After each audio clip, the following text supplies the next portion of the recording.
the most important aspect of NATO security guarantees so they can send troops. Which country? I don't even know which country would be down to relinquish Article 5 NATO security guarantees. Which NATO nation would be like, yeah, we're sending our troops to defend Ukraine? There's no shot that any country would do that. This morning, as Ukrainian President Vladimir Zelenskyy touches down in Washington, President Trump says it's up to Zelenskyy to end the war, even though it was Russia that invaded Ukraine. President Trump writing on social media, President Zelenskyy of Ukraine can end the war with Russia almost immediately if he wants to, or he can continue to fight. The president ramping up the pressure on Ukraine after his summit with Russia ended with no peace deal and no ceasefire. There were many, many points that we agreed on, most of them, I would say, a couple of big ones that we haven't quite gotten there, but we've made some headway. So there's no deal until there's a deal. Zelenskyy expected to show up to the White House today, flanked by several European leaders, including the French president, the German chancellor, the British prime minister, and the Italian prime minister. A remarkable show of force just months after Zelensky's meeting with Trump ended. You're gambling with the lives of millions of people. You're gambling with World War III. But Zelenskyy says it's Putin that is bluffing, warning he's using a summit with Trump as a photo op. So it's necessary to cease fire and work quickly on a final deal. We'll talk about it in Washington. Putin does not want to stop the killing, but he must do it. The president said he would walk out of the meeting if Putin wasn't serious about a peace deal and warned that he could face tougher sanctions. I want to see a ceasefire rapidly. I don't know if it's going to be today, but I'm not going to be happy if it's not today. But no agreement was reached, and so far Putin has not faced any consequences. The Russian leader was welcomed with a red carpet, a handshake, and fighter jets as he touched down on American soil for the first time in nearly a decade. We were there as both leaders arrived in Alaska. I asked them about the violence in Ukraine. President Putin, will you stop killing civilians? Trump and Putin riding together in the... Can you imagine the press asking that question to Benjamin Netanyahu, by the way? I'm just imagining a world where, like, we treated Palestinians like they were human beings, you know? Beast, meeting behind closed doors for nearly 3 hours. Cameras invited in for just a minute. I asked if he would commit to peace. Mr. Putin, will you agree to a ceasefire? But neither Trump nor Putin took questions from reporters, only delivering brief remarks before ending the summit. Putin boarding his plane to head back to Russia, only to continue attacking Ukraine. And Zelenskyy has been adamant that there needs to be a ceasefire before any longer-term discussions on peace negotiations continue. But President Trump has abandoned that idea. He does appear to be coming around to one of Zelenskyy's demands, providing some sort of security guarantees for Ukraine. On the way to Alaska, I asked the president about if he'd be discussing territory swaps with the Russian leader. He told me that that would be on the table, but ultimately it would be up to Zelenskyy to decide what, if anything, he'd be willing to hand over to Russia. We have former National Security Advisor for President Trump and former U.S. Ambassador to the UN, John Bolton, and CNN Chief National Affairs Correspondent Jeff Zelenskyy.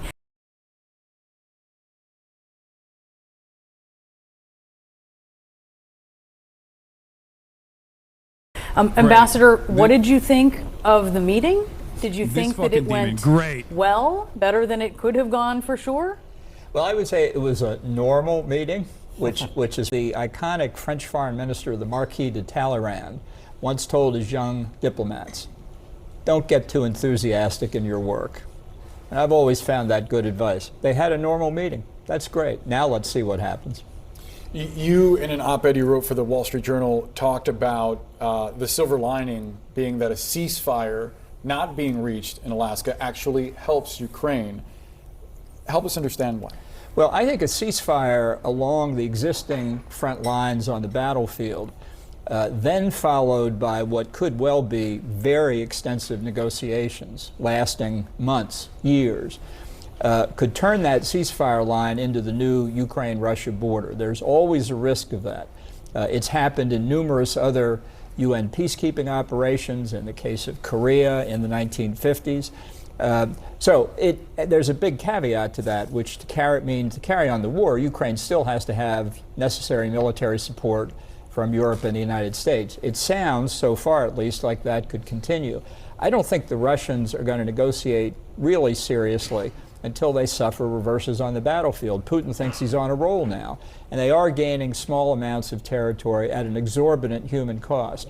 I think if those the movement of the troops was in the other direction, he'd be a lot more eager to talk. Can you help us understand, Jeff, how... Okay, that last part is not wrong, but that's not the case, is it? And the entire point here, the entire point of like the ceasefire conversations is that that's not a likely outcome. That's not a likely scenario. The White House, how President Trump sees Ukraine's land and what he believes Zelenskyy needs to cede to Russia. We saw the post where he said Crimea, basically said that Zelenskyy should give up any claim to Crimea, which was illegally annexed by Russia in 2014, and give up any desire or hope to join NATO. But of course, there's a lot more land besides Crimea in question here. How does he view that? Is it like a bargaining chip? What does he see? Well, he certainly does not view the land in the way that President Zelenskyy does or the people of Ukraine does. I mean, for President Trump, it's just something on a map that he's not that familiar with. It doesn't take that much interest in. But I think going into this meeting specifically by saying a no Crimea and a no in NATO, that is what was his kind of opening bargaining point here. I'm not sure he is that interested in the fine print of what specific part of the Donbas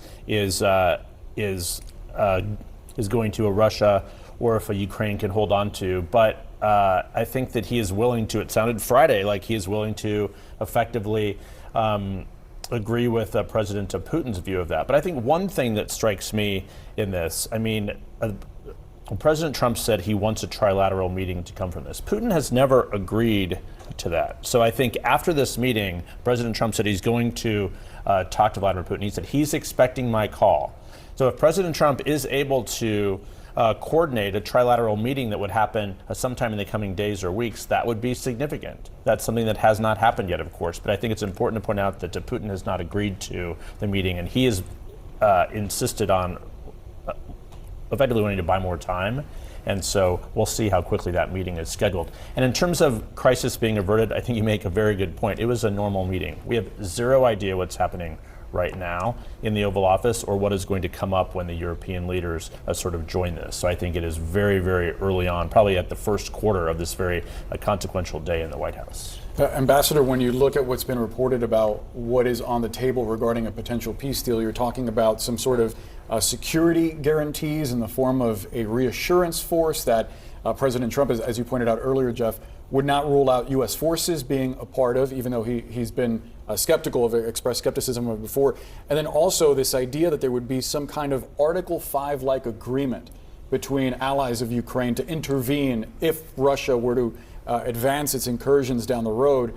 Is that actually enough to keep Vladimir Putin away from his ambition of remaking the Russian imperial order? I think we're a long way from any of that. I can't wait till the MAGA base hears that Donald Trump has committed American combat forces, U.S. forces against Russian forces on the line in Ukraine if the Russians violate the ceasefire. One nuclear power directly against another nuclear power. I don't think that's what they signed up for with Donald Trump, and I don't think he's necessarily thought through that implication either. He wants a Nobel Peace Prize, and he wants it now.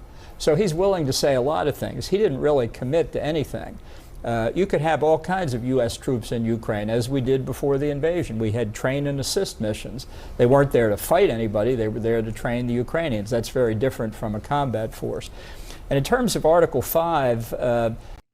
yeah, right. That was what we did in Vietnam, too. Our trainers getting attacked was one of the reasons why we had to go into Vietnam. Hey, Jake Weber. Thank you for the raid. Hope you had a good stream, brother. I was just talking to Jake this morning about collabing with him and doing some IRLs with him in the future. We are talking about John Bolton, a war criminal and an absolute psycho, and we're covering the conversations that took place today between Trump and the president of Ukraine and European leaders. Steve Witkoff said this yesterday in an interview with Jake Tapper. I've listened to that portion of the interview several times. I don't understand it at all, because Witkoff started with Article 5 and then started talking about enshrining a Russian commitment not to take more territory in Ukraine, not to take any other territory in Europe in Russian law, which doesn't have anything to do with Article 5 or Article 5-like guarantees. Moreover, and I hate to raise this point, but the question of what Article 5 actually means in a non-NATO context, very much up in the air. And so you'll forgive me, I'll read 6 words from Article 5. That the parties, when one is attacked, it's one attack on one is an attack on all. What do? They are, quote, to take such action, each party, take such action as it deems necessary. As it deems necessary. And then it says, including the use of armed force, meaning you're not required to use armed force. You could, or you could send a note saying, that's terrible, do let us know how it turns out. A lot of wiggle room there, That's as right. you point out. While President Trump rolled out the red carpet for... So what? They're going to just drop the most important aspect of NATO security guarantees so they can send troops? Which country? I don't even know which country would be down to relinquish Article 5 NATO security guarantees. Which NATO nation would be like, yeah, we're sending our troops to defend Ukraine? There's no shot that any country would do that. It would have to be an armed nation anyway. And also, on top of that, it would be the most unimaginably unpopular. Like, I can maybe Poland, but even then, I feel like that's a very, very different world we're living in. Vladimir Putin, Putin's military was Ukraine. President Trump in that press conference saying, quote, we're going to stop thousands of people a week from being killed. And President Putin wants to see that as much as I do. Well, this is what Putin's military did just this morning. 5 Russian attack drones striking this residential apartment complex in Kharkiv. Shocking images of destruction. At least 7 people killed, an entire family, including 2 children, among the dead. And this is why Ukrainians want a ceasefire, why they don't trust Putin's promises, and why President Zelenskyy is going to push for ironclad security guarantees today. Even with the support of European leaders, he's going to be under huge pressure to make concessions, especially on land. But I think his priority is twofold. Stop the attacks on civilians, like the one this morning, and ensure that Russia doesn't invade Ukraine for a 3rd time. Michael? All right, Ian, thank you so much for that. Joining me now is Secretary of State and National Security Advisor Marco Rubio. Secretary Rubio, welcome back to Meet the Press. Thank you. Thank you for being here. So heading into the meeting with President Putin on Friday, President Trump said he wanted a ceasefire agreement. Now he is saying he wants a broader peace deal. We know that Ukraine, we know that European allies want a ceasefire first. Is a ceasefire now off the table, Mr. Secretary? No, it's not off the table. I think what the president said, in fact, you just read it on the air a few moments ago, it was agreed to by all that the best way to end this conflict is through a full peace deal. There's no doubt about that. I mean, who would be against the fact if tomorrow we came to you and said we have a full peace deal and it's done? I think that's the best way to end the war. Now, whether there needs to be a ceasefire on the way there, well, we've advocated for that. Unfortunately, the Russians, as of now, have not agreed to that. But the ideal here, what we're aiming for here is not a ceasefire. What we ultimately are aiming for is an end to this war. Well, I want to drill down on that exactly and what happened, because as you just heard before the meeting with President Putin, President Trump warned there would be, quote, very severe consequences for Russia if it didn't stop the war. Here's a little bit more of what he said on the plane ride over. Take a look. I want to see a ceasefire rapidly. I don't know if it's going to be today, but I'm not going to be happy if it's not today. So what exactly changed? Is it that Putin would not agree to a ceasefire? Well, first of all, the Russians are already facing very severe consequences. There's not a single sanction that's been lifted. And not one. I mean, they're facing all the same sanctions that have been in place today. All the American support continues for Ukraine. And ultimately, look, if we're not going to be able to reach an agreement here at any point, then there are going to be consequences. Not only the consequences of the war continuing, but the consequences of all those sanctions continuing and potentially new sanctions on top of it as well. But what we're trying to do right now is end the war. And in order to end a war, you've got to give every opportunity that exists. You have to be open to any opportunity that exists to bring it about. And here's the thing to remind everybody. and when the president says this is not our war, but let's be frank, this is not our war. The United States is not in a war. Ukraine is in a war, and we've been supporting Ukraine. We happen to be in the role of the only country in the world, with the only leader in the world, that can actually bring Putin to a table to even discuss these things. Now, the president has traveled, all the way to Alaska, all the way back, has dedicated months and months of work, him, our entire team on this matter, because we want to see an end to the war. But if tomorrow the war continues, life in America will not be fundamentally altered. So I think that what we have to understand is that this has been a priority for this president because he wants to promote peace. He wants to promote the end of a war. And I think we should be happy that we have a president that's trying to promote peace and bring a war to an end. Mr. Secretary, let's look at the state of the war. It's really captured in this chart. I want to put it up on the screen for our viewers. It shows that Russian attacks on Ukraine have nearly doubled since President Trump came into office. And in fact, in July, Russia launched more than 6,000 missiles and drones. That's the highest amount of attacks since the war began. What do you say to Ukrainians who worry that without a ceasefire in place, you are giving Putin more leverage at the negotiating table and a green light to drop more? Well, the problem with that is that we've been asking for a ceasefire for a long period of time. We think usually it's very hard to negotiate when you're in the middle of hostilities. I'm sorry. No one is willing to say the truth. No one. It's over. It's over. They lost. America does not hold the cards any longer. That's it. Like, these guys are at least trying to entertain the reasons, like the different reasons as to why they're trying to concede to every single maximalist demand that Putin is making by removing their own personal responsibility, or removing the American government's responsibility, at least under this administration. But Russia holds the cards. But that said, the only way to have a ceasefire is for both sides to agree to stop firing at one another. And the Russians just haven't agreed to that. Beyond that, I would say that one of the complications about ceasefires is they have to be maintained, which is very difficult. I mean, every single day we keep an eye on what's happening between Pakistan and India, what's happening between Cambodia and Thailand. Ceasefires can fall apart very quickly, especially after a 3.5-year war like what we're facing now. But I don't think anyone disagrees that the ideal here, what we're aiming for, is not some permanent ceasefire. What we're aiming for here is a peace deal, so there's not a war now and there's not a war in the future. But why not impose more sanctions on them and force them to agree to a ceasefire instead of accepting that Putin won't agree to one? Well, first, I think that's something that a lot of people go around saying that I don't necessarily think is true. I don't think new sanctions on Russia are going to force them to accept the ceasefire. They're already under very severe sanctions. I think that should be, you could argue that could be a consequence of refusing. Well, I'm telling you, it's because you can't sanction Russia any more than you already have. You have to start sanctioning your allies. That's the reason why I said it's over. Mother of all sanctions, transfers to Ukraine, all the tech, and Russia still just kept sending human waves over again and bludgeoned their way into the battle lines that they have arrived at now. At this stage, there are additional sanction packages that you could implement, which would be threatening India, because India is one of the countries in the region that is allowing Russian oil and gas to enter the market. India is the mediator, right? So that would basically shut off a big chunk of the Russian economy. The problem is, I don't think anyone would be on board with that, because we've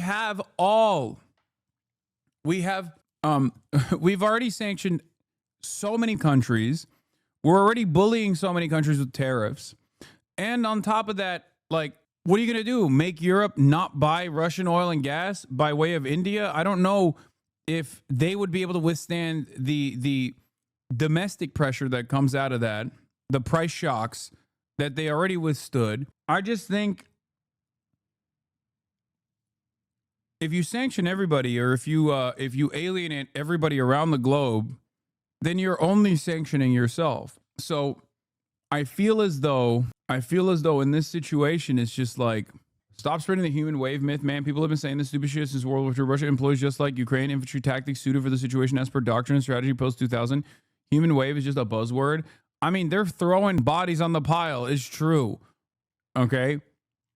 It's true. I don't know why. I'm not saying like, I'm not doing like Orientalism or anything. It's Russia, ironically enough. They're white. Okay. Trump trade advisor Peter Navarro wrote a very hostile op-ed in the Financial Times today, targeting India over its purchase of Russian oil and threatening the cessation of technology transfer and other retaliatory measures. The thing that does not make sense is that if the U.S. is anyways interested in rebuilding ties with Russia, why is it so offended by India purchasing Russian oil? There's a significant hostility, which may be explained by frustration over India declining to reduce protectionist measures in its own economy and open it up to U.S. competition. I think the other side of the story is that this is in the cards for America. It is the nuclear option for the last remaining sanctions package that they could apply. The problem there, however, is that just like they went in and thought, oh, we are going to cause a significant defeat for the Russian military here by using Ukrainian manpower and failed to do so. The alternative is the acceleration of American demise even further if they try to push for a sanctions package on India and then they force India into Russian arms by doing so. I think it's a dangerous proposition for American, the continuation of America as a nation state in the global markets, where you're just like, oh, we're going to sanction India. We're going to sanction Europe for purchasing Russian oil and gas. But we're gonna sanction India for being like an entry point for Russian oil and gas into the global markets. When you do that, well, India is supposed to be a major role player against China, major bulwark against China. India is supposed to be your big ally there, a manufacturing hub that you could transfer over to if you want to forcibly remove trade relations that other countries, other allies, regional allies and international allies alike have with China. You got to move them to India. But if you also are entertaining the notion of like crippling the Indian economy, then you have no cards remaining. This is why I keep saying we don't really have the cards. America does not have any of the cards any longer. The Kremlin is negatively reacting to the U.S. proposal that Ukraine receive Article 5-like security guarantees. Russian Foreign Ministry categorically rejects NATO countries sending a military contingent to Ukraine. For the record. So when Trump says like, oh, I'm going to do a NATO-like guarantee here, I don't know what he's talking about. To agree to a ceasefire or the end of hostilities. But there is no evidence that more sanctions, because sanctions take months and sometimes years to bite. And we may very well wind up in that place. I hope not, because that means that peace talks failed. But we have to give every opportunity for peace a chance in this particular case. And that's what we're trying to do here. And so those options remain to the president. The minute he takes those steps, all talk stop. The minute we take those steps, there is no one left in the world to go talk to the Russians and try to get them to the table to reach a peace agreement. So that moment may come. I hope not, because I hope we get a peace deal. But so, Mr. Secretary, a lot of people have heard President Trump threaten sanctions for months, and they are wondering, are they empty threats? Why hasn't he punished Putin to date for this war since taking office? Well, again, every single sanction that was in place on the day he took over remained. And the impact of all those sanctions remain. You know, when the Russians landed in Alaska, they were there to refuel. They had to offer to pay in cash to refuel their airplanes because they can't use our banking system. They face consequences every single day. But the bottom line is that has not altered the direction of this war. That doesn't mean those sanctions are inappropriate. It means it hasn't altered the outcome of it. And here's what we do think. I mean, this is as close as you're going to get to an American head of state or a secretary of state openly admitting that the sanctions amounted to all for Russia. He said it. Shit like that only just hurts regular, for foreign adversaries, sanctions like that only hurt regular people in these countries. And they're not exactly as harmful for like the governance in general. I mean, if they worked, they would have worked in Cuba, or if they worked successfully, they would have worked in Venezuela. All it does is just destroy people's livelihoods. Sanctions only work on your allies, okay? Foreign adversaries, for the most part, have developed their economy entirely around avoiding American sanctions anyway. I mean, Marco Rubio is openly admitting that the sanctions didn't work in terms of thwarting the Russian invasion.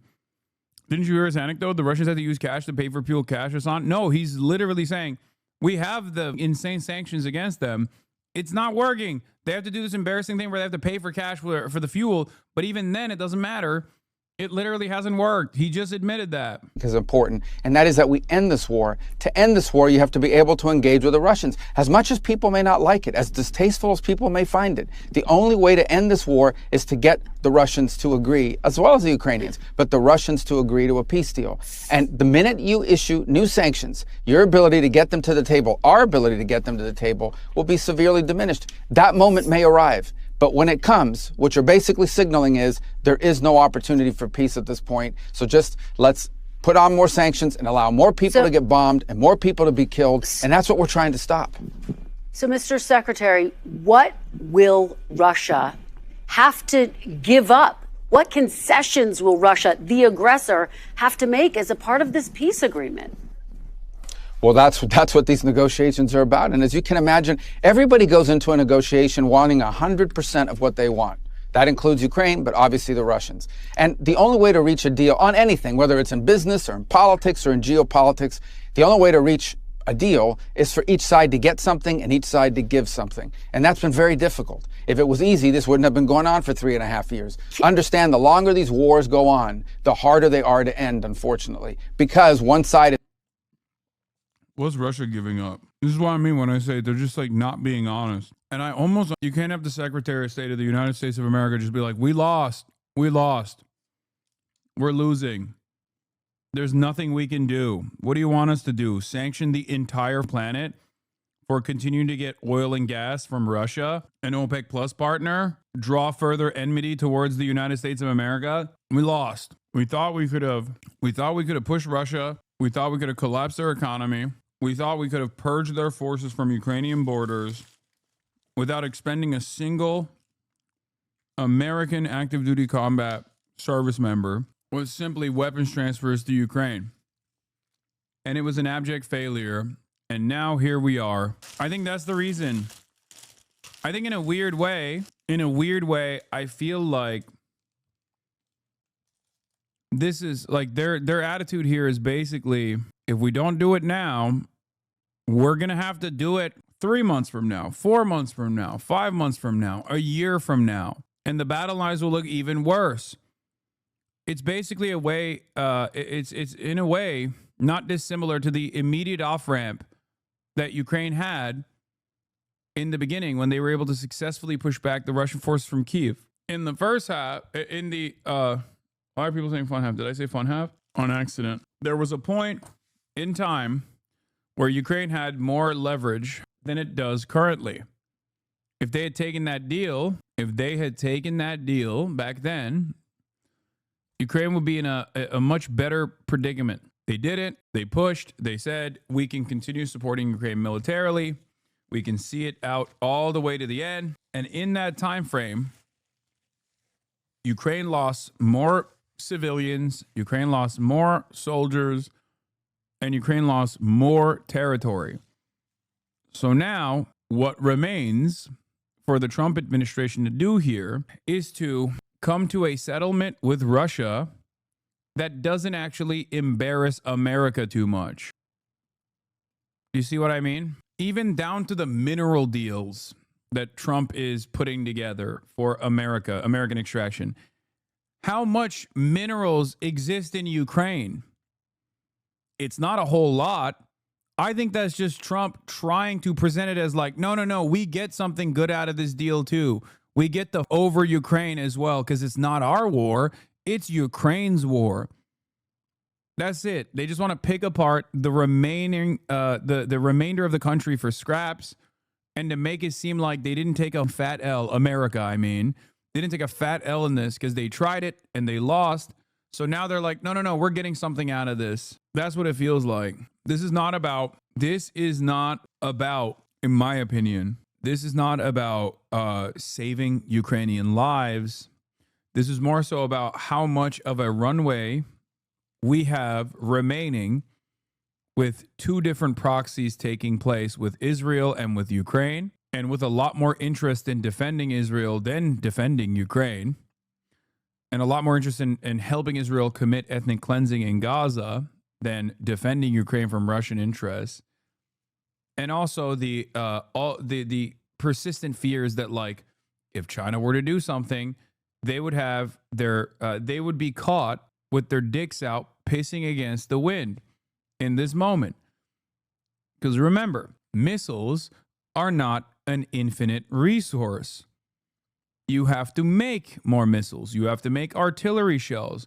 You have to make more tanks. You have to make more drones. And it's obvious to me that America does not have the capability of continuing to steadily supply Ukraine and Israel at the same time with the same intensity and simultaneously have Ukraine engage in this war of attrition that they are obviously losing, because their problem is much larger than the weapons that they're receiving, but instead the manpower that has diminished. Is always looking for leverage on the other, in this particular case, the Russian side as well. And so I think that's the core of what we're trying to work through here. That's why Zelensky's coming tomorrow. That's why European leaders are coming tomorrow. That's why the president called them from the airplane, spent 2 hours in the middle of the night talking to them. And that's why we've been engaged with them every step of the way, is we are trying to find what can we get to that both sides can agree on. And it's been difficult. This is a hard issue set, but we're dedicating a lot of time to it. And the president deserves credit for dedicating time to it. And I understand that these negotiations are ongoing, but can you name one thing that President Trump is asking Russia to give up in order to get peace? Well, I'm not going to disclose those things because because they don't exist. There's literally nothing, because you can't. Also, apparently Donald Trump interrupted his meeting with the European leaders to call Putin. He's like, Vladipoo, I'm calling you right now personally from my cell phone. I miss you. I'm with a bunch of these gay, woke Europeans. I hate them. I miss you. You're so bold. You're so brave. You're not like those wokes. Then you can imagine negotiations could fall apart. These negotiations, look, I know everybody wants to know what's happening, and to a certain degree that's important. But what's more important is that these negotiations work. And for us to run to the press, like you see these leaks sometimes that are completely inaccurate, and in many cases, sometimes you see leaks out there that undermine the negotiations. Okay, these negotiations, in order for them to be successful, require for us to allow both sides to agree to potential concessions or discuss potential concessions without it finding its way in the public sphere and creating all kinds of internal problems for one country or the other country. So here's the bottom line. We all know what the elements of such a deal. There has to be talk about what the territories are going to look like and what the border lines are going to look like at the end of this conflict. There has to be talk about Ukraine's legitimate desire for security in the long term to make sure they don't get invaded again. There has to be talk about how Ukraine is rebuilt and how do you rebuild a country that's been attacked as often. What is this? You say they can't do anything further to sanction Russia or get an upper hand, but their low-key is law? Explain. Because if you say India, again, India is more important to American global dominance right now than ever before. They haven't seized any assets from Russian banks? What do you mean? They did, didn't they? I thought the EU did. Am I wrong? I'm pretty sure they did. Not only that, but they were also entertaining, like, giving that money to American weapons. Russia continues to move money within the U.S. commerce, and Trump can stop that within 1 second, and he doesn't? Wait, what? I don't understand what you mean. Like, Russian nationals that live in the United States? Is that what you're talking about? Yeah, I know. They could stop Russia selling oil to many nations. No, I know. I already mentioned that. The reason why I say it's like the nuclear option for sanctions is because it would actually cook us. You're right. It would cook the Russian economy, right? They're done after that. The problem is it would destroy the global economy in general, which, I mean, Trump has entertained that for his own personal ambitions, like with the tariffs and shit. But basically, it would alienate what remains of the allies that America has. Because walk through the steps of how you would engage in this, right? Like you have to sanction India, or you have to sanction what, like European countries with no meaningful alternative to Russian oil. I'm fairly certain that many of these European countries would not be able to overcome the domestic instability that would cause, because a version of this already happened with Russia's invasion of Ukraine, And that's part of the reason why so many right-wing parties rose to power in the process, pointing the finger at blame at like migrants and brown people when they were experiencing cost of living crises born out of the energy prices skyrocketing. Any kind of volatility almost always pushes these countries into the hands of fascism. And it did already. You could say that it was an inevitability, and I totally agree. But it accelerated that, I think. I would say that America also is like America also used the opportunity that it had to become a market substitute for American gas in Europe as opposed to Russia. So they already took advantage of that too. As it has over the last 3.5 years. These are all key elements of any agreement. We understand that. And each side is, if there's going to be a deal, each side is going to have to give up on something. That's just a fact. Mr. Secretary, I want to show folks what Ukraine looks like right now. This is a map of Ukraine. That red section there, that's the area currently under control by Russia. It's about 20% of the entire country. There are reports that Putin... So can America replace Russian oil as well? It has already tried. It already has to a certain degree. But like the American oil and gas industry, the American fossil fuel industry also relies on OPEC Plus setting the standard and setting the prices. Russia has a lot of influence over that. So they are still absolutely beholden to market conditions. They're still absolutely beholden to the cartel. And more importantly than all of it, they're beholden to the profit incentives there. And a great example of this is that under the Biden administration, when Saudi Arabia refused to increase oil barrel production to normalize prices because they wanted to continue generating super profits, America couldn't even get the American oil and gas industry to stop selling oil and gas to Europe and sell it to America instead so that we can normalize the energy prices, which played a formative role in the cost of living crisis exploding here. 1.5 years of real negative wage growth in the United States of America under the Brandon leadership, which played a role in Donald Trump winning again. That's literally what happened. So if your argument is, why doesn't the American oil and gas industry like undercut the competition and artificially lower the price of oil and gas by like pumping out as much oil as possible? I don't even know if they have the capability to do that. I don't even know if we have the infrastructure ready for that. And I certainly don't think that any of these companies have the interest in doing so because it would undercut their own financial imperative, which is to keep prices stable, play along with the cartel because they're the ones who still end up benefiting from it. Is asking to keep all of this territory in a potential deal. Is that what's being discussed? Can you confirm that? Well, I can confirm that he's given speeches in which he has said that repeatedly. So he's asking for that now in these private conversations? Well, look, ultimately, if that the Ukrainians are not willing to give that up and no one's pushing. As Ukrainian, I can't say you know nothing. Oh, well, thank you. I know some things.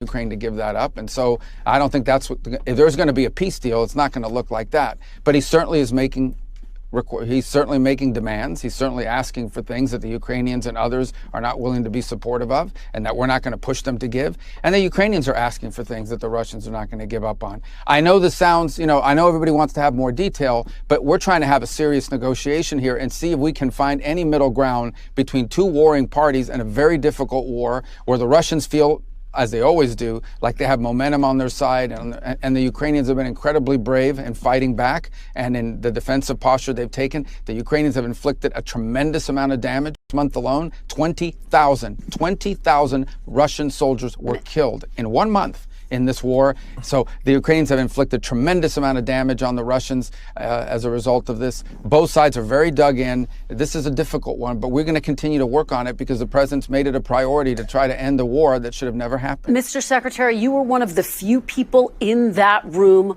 with President Putin and President Trump.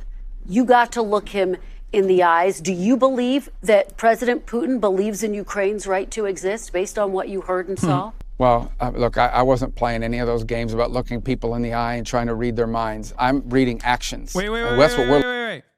Does Russia have a right to exist? Does Russia have a right to exist? Why are you being Russophobic? Suka bliat. Russia is small nation. Russia constantly under attack. Russia number one. Oh, you want Kiev on Rus? Do you? You are being Russophobic. Oh, why you always say Slava Ukraini? Why you always say Kiev on Rus? Russia small nation. Russia used to be much larger nation. This is 3,000 years ago. This was all Russia. Do you condemn Ukraini? Do you condemn Ukraine? That's what it would be like if the media treated Russia like they treat Israel. Looking at is actions. What will you agree to? What will you commit to? And what will you follow up on? And in order for this war to end, Russia will have to take actions. Ukraine will have to take actions. Ukraine's partners and allies will have to take actions as well to enforce that peace in the long term. That's what we're interested in. Not all, I get all the drama around this stuff, but at the end of the day, we are talking about a war in which people are being killed and maimed every single day. Yeah. Do you condemn Nord Stream 2 explosion? Do you condemn Nord Stream 2 explosion? Do you condemn Ukraine drone attacks in Moscow? Do you condemn? Do you condemn 14,000 killed in LPR, DPR? Да, давай. Как дела, как тебя зовут?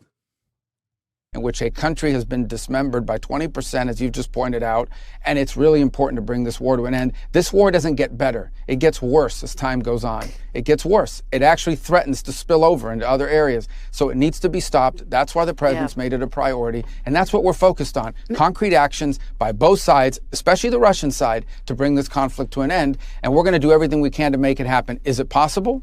I don't know, but we're going to try. We've tried. We've spent a lot of time on this issue. We have a lot of other issues to focus on, but the president's made this a priority, and he deserves credit for that. Mr. Secretary, Yeah, it's actually Russophobic to call it Ukraine. It's Greater Russia. Yeah.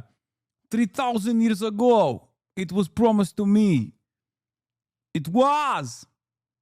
I mean, Vladimir Putin does say that. Not 3,000 years ago, but he's like, look at map. Look at map. The Ukraine, it means the border. The border of what? Russia. Ukraine and Russians, they are brothers. They are brothers. Why? Why are you so, what is it? What would it be? You're so Orthodox Christian phobic. I don't even know. You are being anti-Slav. More questions, and we're almost out of time. NBC News is reporting this morning. Tovarish, нет politik here. Tovarish. Нет politik here. That NATO-like security guarantees for Ukraine were discussed as a part of this agreement. Can you tell us what role would the United States play in such a security agreement? Well, there'll have to be some security guarantees for Ukraine, right? I mean, it's one of their fundamental demands is that if this war were to end, they have to make sure this never happens again. They don't want to get reinvaded. They don't want to wait 3 or 4 years from now and find another, war on their hands. So there's going to have to be some security guarantees as part of it. How that's structured, how that's built, what our role will be, that'll be the kinds of things we'll have to work through. But again, that is going to be a key element of this deal. And it is something that in order for there to be a peace, the Russian side is going to have to accept that Ukraine is a sovereign country that has a right to defend itself and has a right to enter into alliances with other countries to defend itself. How that's constructed, what we call it, how it's built, what guarantees are built in there that are enforceable, that's what we'll be talking about over the next few days with our partners who are coming in from overseas tomorrow for a series of meetings and in the days to come. We had a long phone call about this yesterday with several of the national security advisors from various countries in Europe. Mr. Secretary, I want to play something you said about President Putin. This was right after the invasion in March of 2022. Take a look. This guy lies, habitually lies. He's never kept a deal they've ever signed, and he lies all the time. And I don't know why, but he plays us like a violin in the West, because the West wants to believe that you can cut a deal with everybody. You can't cut a deal with guys like this. He's a professional, experienced liar. Mr. Secretary, given that, what makes you think that if you are able to reach a deal with President Putin, that he would stick to it, based on, as you just said, he's a liar? Well, that's the point. That's why the deal has to have enforceable mechanisms in it. That's why the deal has to have things like security guarantees. That's the point I was making a few minutes ago when you were asking me about looking someone in the eye. What's important here is actions, not words, not paper, document. Those are all important. Those are elements of a deal, but they have to be enforceable. They have to be verifiable. They have to be enduring. There's no point here in signing a deal that's going to be violated in 3 or 4 months. There's no point in doing that. It actually would make things worse. So that's why this is such a difficult thing. Not only do you need a deal that's verifiable, that's enforceable, and that's enduring. If you don't achieve that, then I think you could have a ceasefire for a few months, a few weeks, and then the war will start again and more people will die. That's not the outcome we're interested in. That's not the outcome anyone wants. So that's why this is so difficult. All right. Secretary of State Marco Rubio, thank you so much for joining us after an historic week. We really appreciate it. Thank you. We thank you for watching. And remember, stay updated on breaking news and top stories on the NBC News app or watch live on our YouTube channel. If you know the key ones, President Trump has already suggested that Crimea is off the table, that it isn't going to be part of that negotiation. It is worth pointing out that Crimea was originally part of the Soviet Union. They'd fought hundreds of years ago for the strategically important port of Sevastopol down in the south there. In 1954, Khrushchev had handed that to Ukraine, largely for administrative purposes, when Ukraine was actually just a county of the Soviet Union at the time. Of course, when the Soviet Union collapsed, Russia and Ukraine very nearly went to war over Crimea, and there was an accommodation made at the time. And of course, but now that's why in 2014, following about 2 decades of Ukraine starting to look further to the west for Wow. That's interesting. First time I'm hearing about this. Wait a minute. Wow, Russian propaganda. People used to get so mad at me for saying this. Like, this is one of the major points of contention with this was like the starting point of the downfall, with people being like, Hasan is pro-Russia, Hasan is pro-Russia, for just like an accurate reflection of events, while also simultaneously talking about like Russia as a separate nation state, that already had complete control over Sevastopol and was his like entry point into the Black Sea anyway. But you know, 3-4 years later, you're hearing the same points coming out of Sky News and the BBC. Economic support, and with NATO starting to become on the agenda, that the Russians moved into Crimea. Now, having got in there, it'd be incredibly difficult military operation to liberate that. And that's why many people think that Crimea is not a useful negotiating tool at the moment. Having moved into that, though, Russia built a bridge across the Kursk to actually join this to Russia itself. But of course, that was incredibly vulnerable. I think one of the craziest things is, in an effort, I could totally see the Trump administration, in an effort to try and shift the blame to the Democrats entirely and to rid themselves of this like Ukraine issue, in order to not take the L and be the responsible party that did the historic appeasement to Russia or whatever. I could see them Grayzone posting. They kind of are already doing that. I could totally see them start Grayzone posting. What I mean by that is just like talk about, you know, Euromaidan, talk about American intervention, and be like, that's what they did. They did that. Obama did it. Victoria Nuland. She said, Ukraine is ours.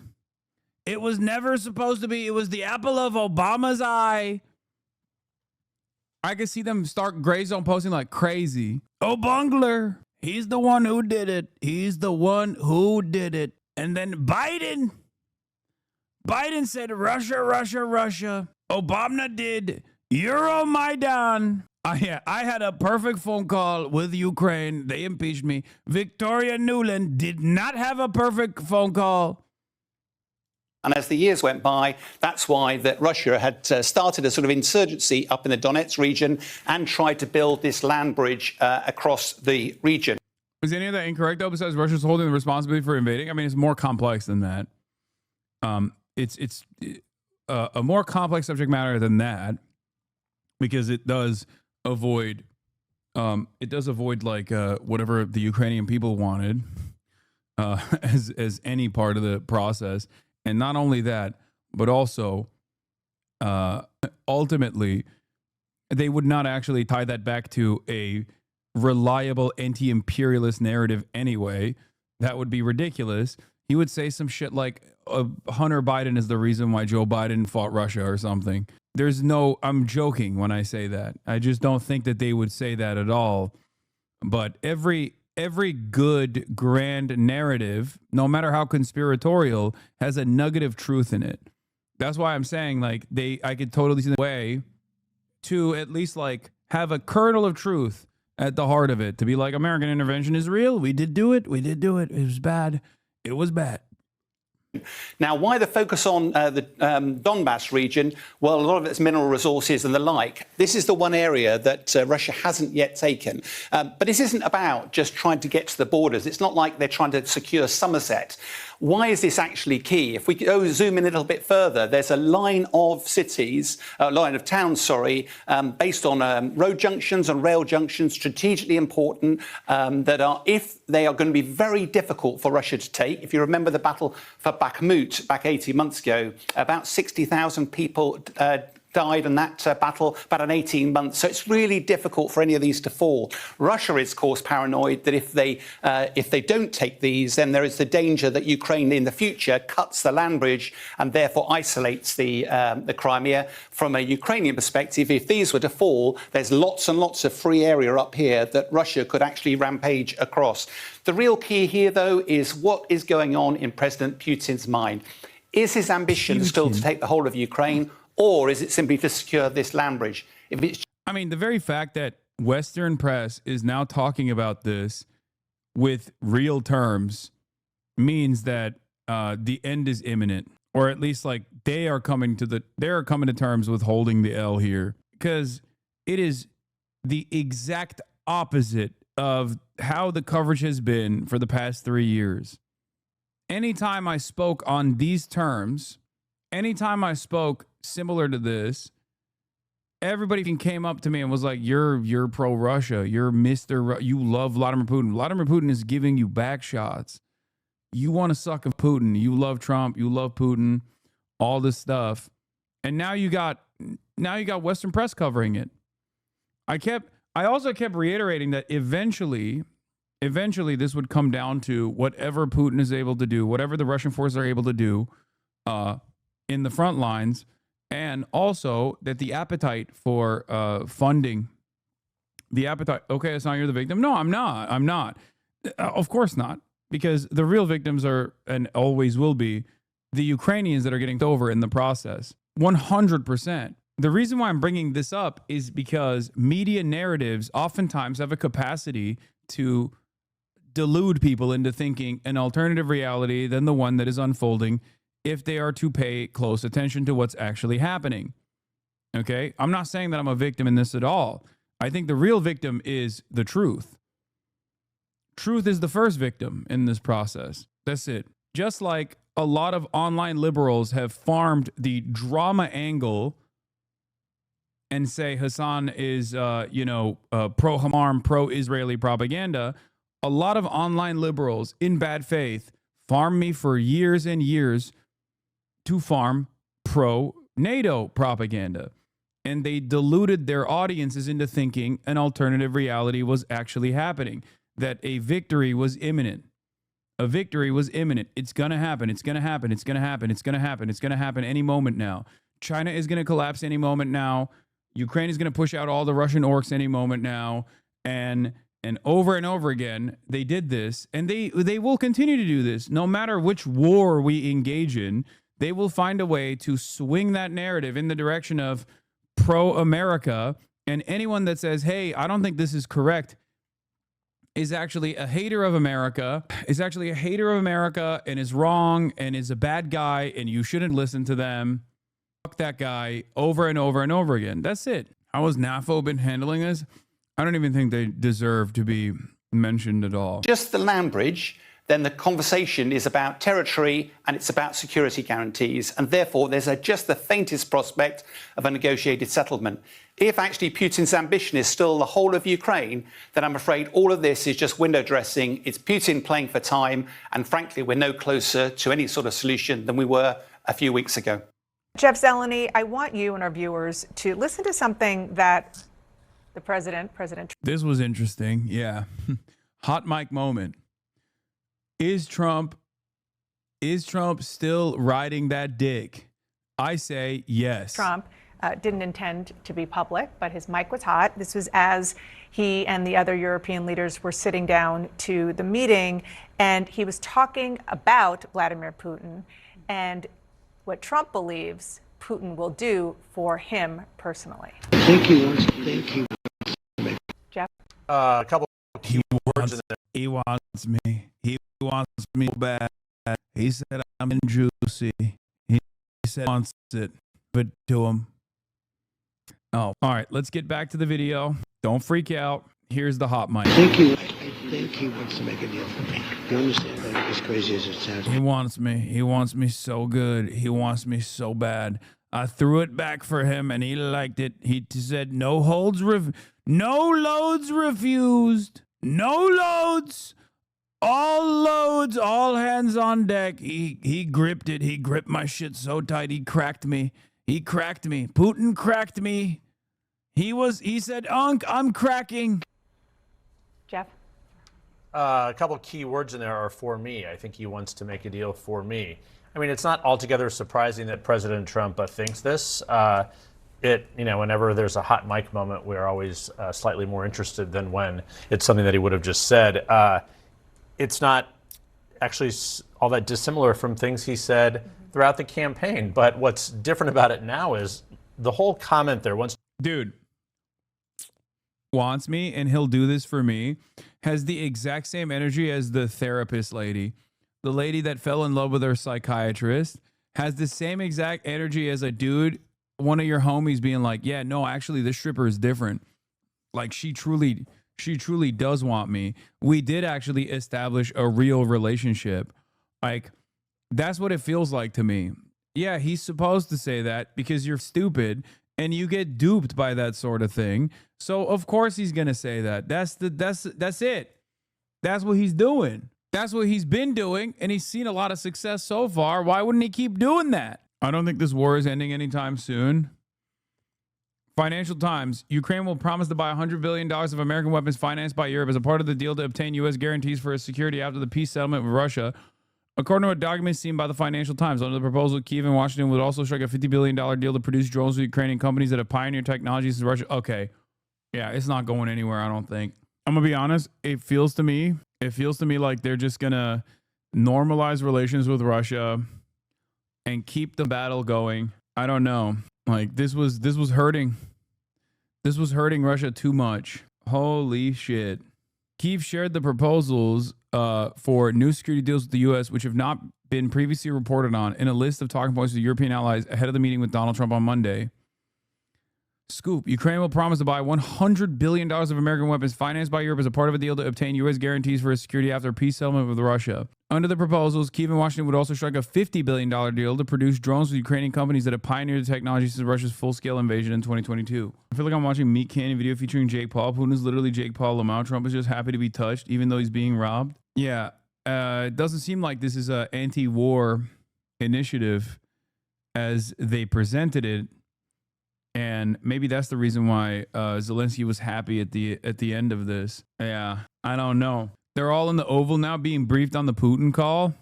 Harry Enton, holy Toledo. Every poll that comes out of New York City mayor leaves me with the same question. How does this not end up with Mamdani winning? Like there's A, no sign of consolidation of an anti-Mamdani vote behind one opponent of his. And B, it appears Mamdani is the most popular candidate. Holy jihad summer is imminent. Yeah.